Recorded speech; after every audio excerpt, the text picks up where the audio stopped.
What's up guys, it's your girl Seynt here from leseynt.com. Welcome to my channel. Have you ever sent that text message or that DM on Instagram and you've sent it to the wrong person? Well, I'm going to show you how you can unsend, so stay tuned.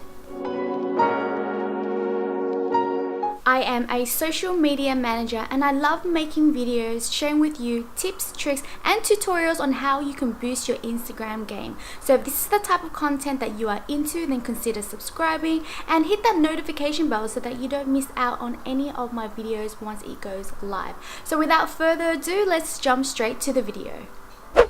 So if you have accidentally sent a DM to someone by mistake, all you need to do now is just press on the text, see that unsend there, tap unsend and voila, it's gone.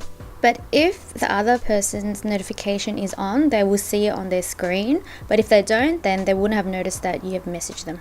Now you know how to unsend a DM on Instagram. So if this helped you, then hit that like button and subscribe to my channel and let me know in the comments section if you have sent a message by mistake and this video has helped you out. But that's all from me for now and I will see you on my next video.